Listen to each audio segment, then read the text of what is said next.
Now, Ms Terpstra spoke at length about the Gen Cost report. Well, in fact, there has been much discussion amongst the scientific community and those involved in the energy industry about the Gen Cost report. It's a very shoddy report, and they made two. Well, don't. Okay. Well, I. Yes. Well. Let's. Well, you know, I majored in physics, so let's talk about science. Let me talk. Let's talk about science. Okay. So one of the first assumptions that was put in the Gen Cost report is that the lifetime of a nuclear reactor will be 30 years. Now, anyone that knows anything about nuclear technology will laugh at that. In fact, many reactors in the United States, they're licensing out to 80 years, and there's no technical reason they couldn't run even longer than that. Now, I'd pose a question to the chamber. How many wind turbines and solar panels will still be operational in Victoria in 30 years? What's the answer to that? Zero. Every single one of them will be decommissioned within 30 years.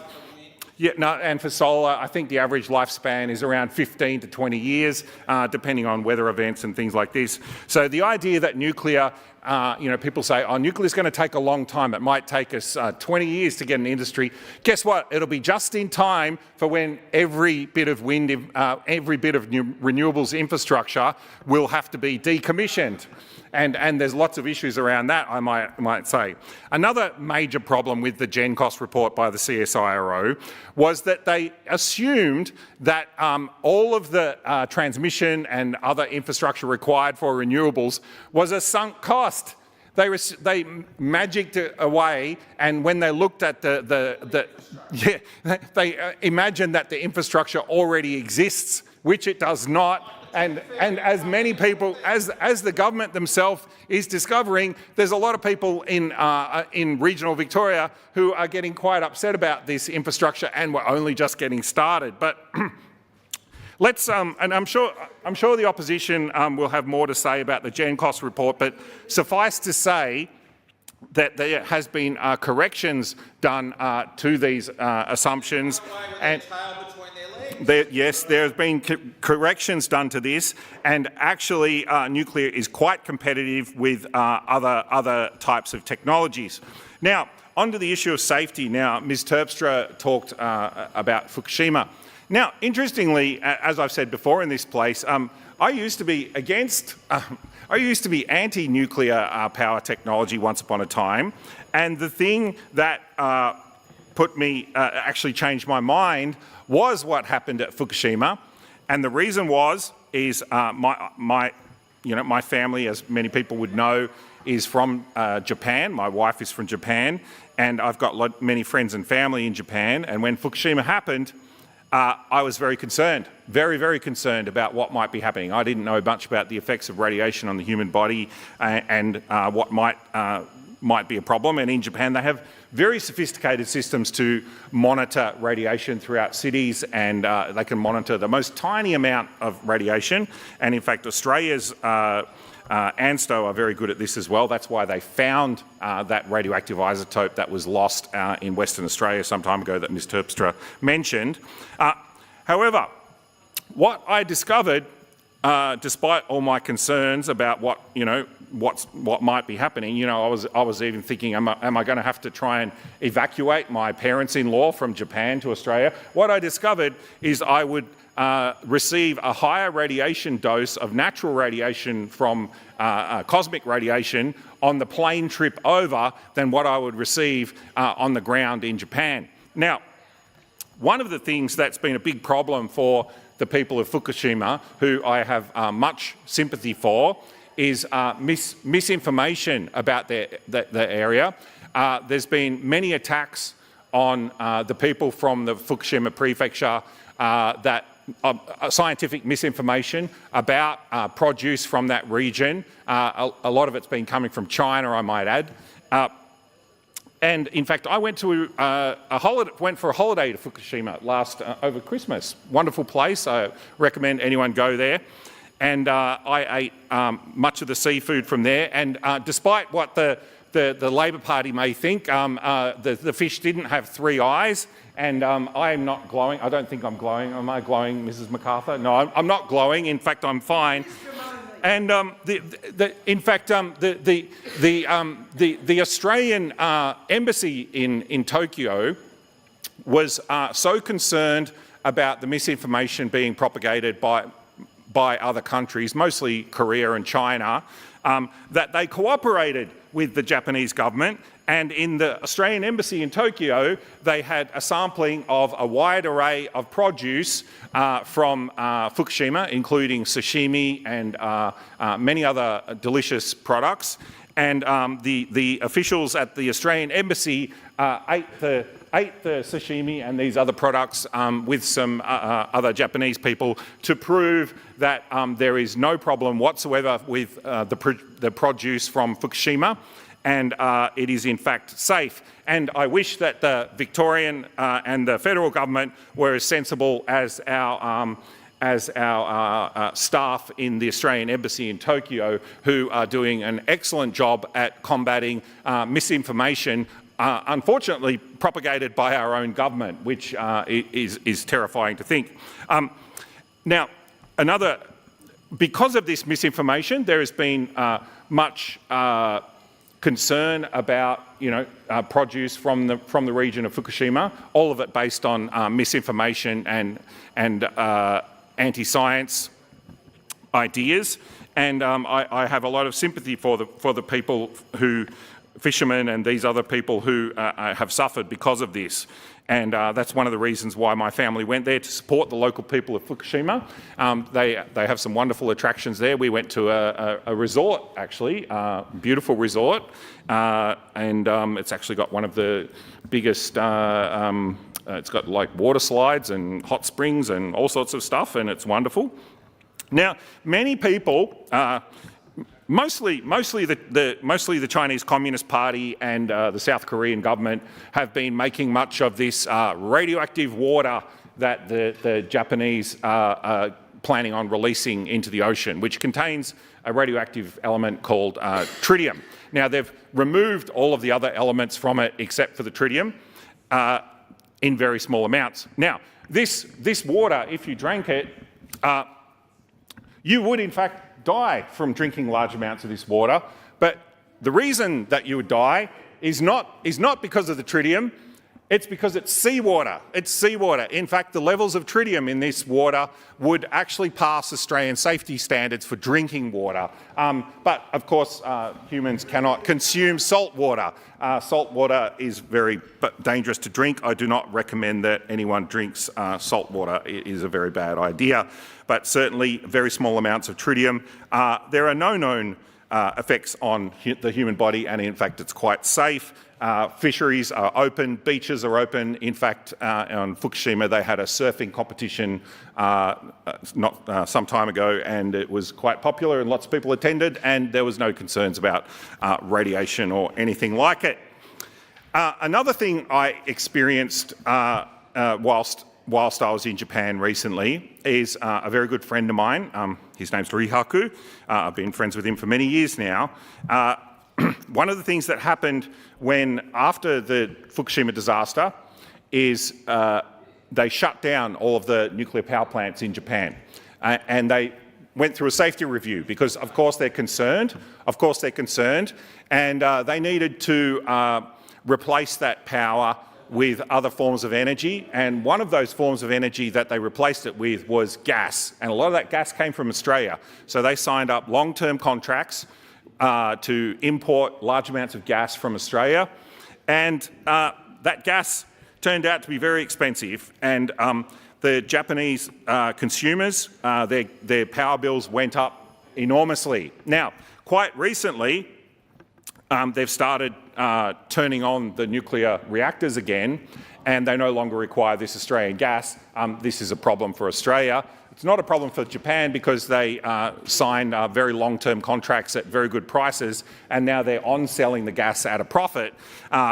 So that's questionable. But now people in Japan are receiving huge reductions in their power bills because the nuclear reactors are coming back online, and in fact, many people are clamouring for them to be brought back online because they realise that they don't need to pay for burning gas anymore.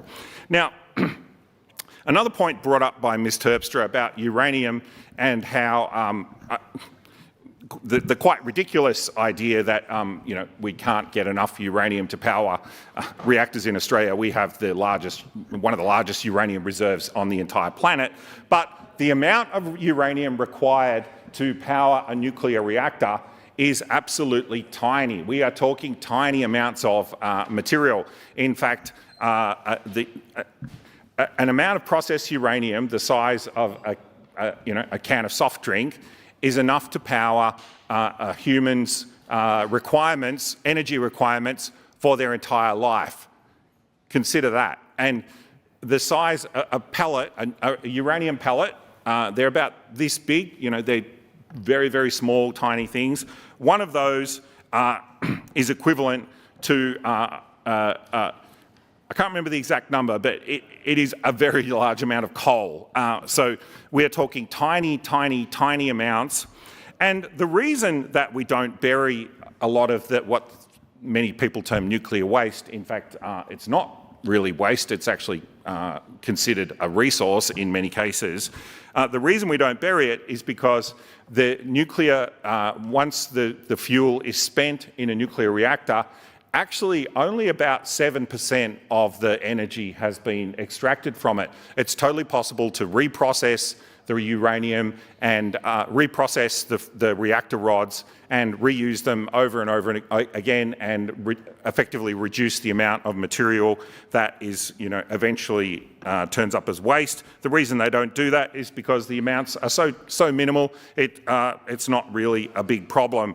In fact, Switzerland has been running a nuclear program for decades and decades now. Their entire nuclear waste facility, like all of the nuclear waste that they've ever produced, fits in a room about the size of a basketball court, and you can just go and walk along and look at it and walk around, and it's totally safe.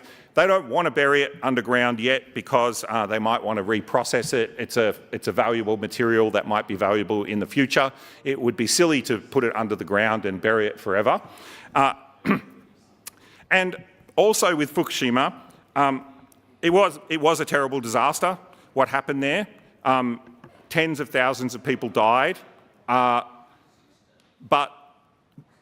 the tragedy of that was not that they died from radiation. Many people may be surprised that actually no one died from radiation, and current projections are that no one will die from radiation or radiation effects.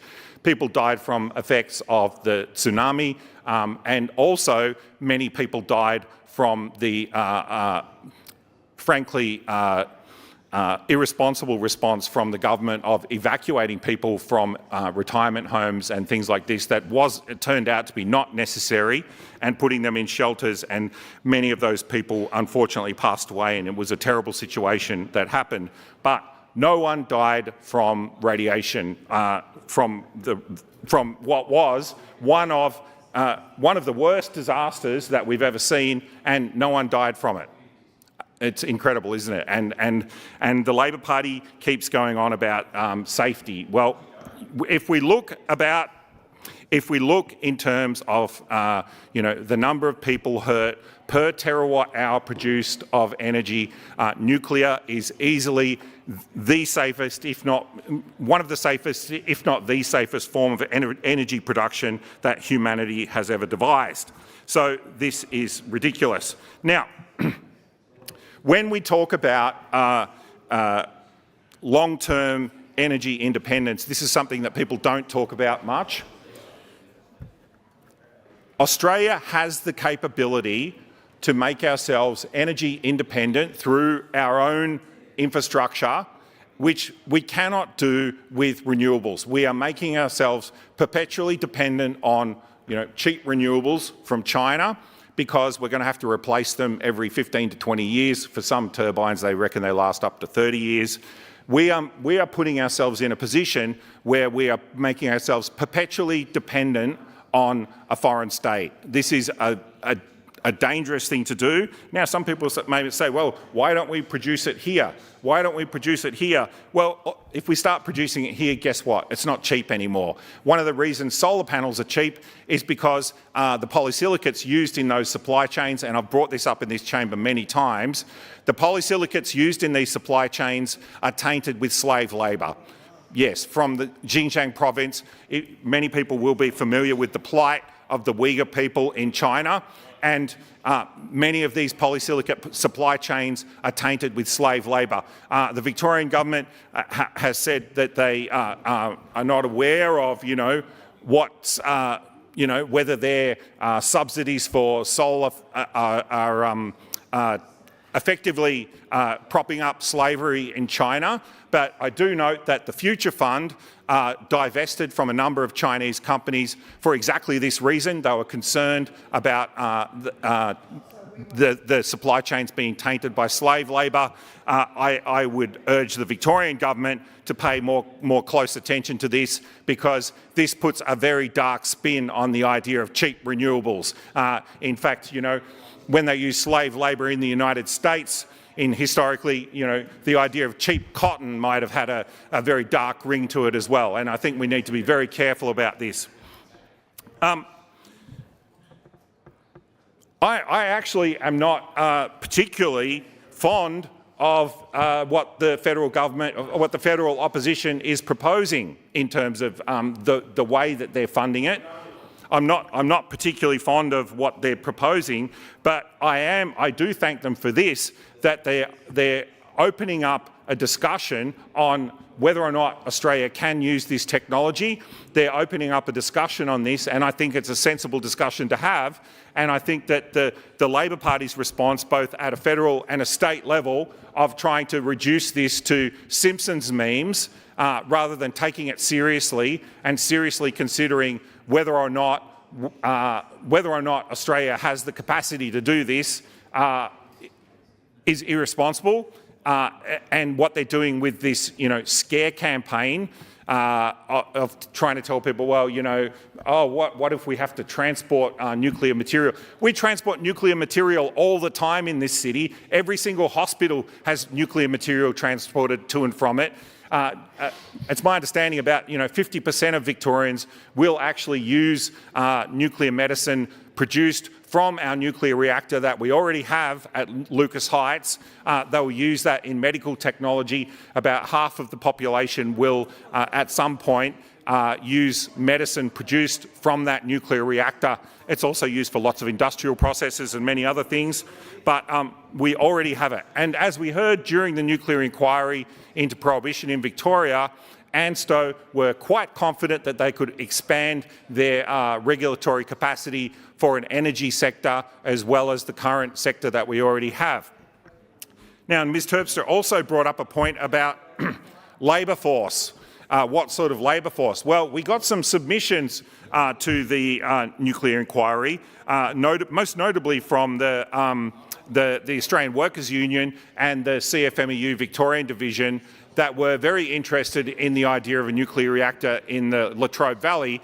And one of the reasons that they were interested is because the construction workforce required for a nuclear reactor is quite similar to the construction workforce that you already have on a coal-fired power station, namely welders, electricians, these sorts of jobs. These are exactly the types of skills that you need in construction of a nuclear reactor. And therefore, with some retraining, these people could continue working in a high-tech industry that would provide intergenerational, high-tech, high-paying jobs, possibly even union jobs, for Eastern Victoria. And although there was criticism of the opposition for not doing consultation with the local community on their plans for this, I'll note that the Libertarian Party Senate candidate, Mr Jordan Ditloff, he did go out and talk to people on the streets in the area in Eastern Victoria, and he spoke to many people, and to no one's surprise, many people many average people on the street are quite interested in the idea of having a intergenerational high-tech industry to replace coal-fired power stations in eastern Victoria. And anyone who looks at polls, and I know that the Labor Party looks at polls very often, will know that especially younger Australians are not particularly scared by this technology. In fact, many of them are wondering why on earth aren't we using it. The majority of Australians either support or are open-minded about nuclear technology. This is something that, you know, the idea that you're going to convince everyone that we're going to have three-eyed fish and this sort of thing is absolute nonsense. So I would urge people to at least consider whether or not Australia is ready to, you know, move forward in the 21st century and not make ourselves perpetually dependent on China for renewable technology, because that's what we're doing at the moment. And this transmission infrastructure that GenCost magicked into their numbers on saying that nuclear was expensive, what that number finally turns out to be, maybe the government can tell us in their contribution how much that's going to be, but actually I don't think they know, because and they don't know. And they don't know exactly how much resistance they're going to get from local communities. They're already starting to see it, and it's only going to grow further. And I'll end my contribution there.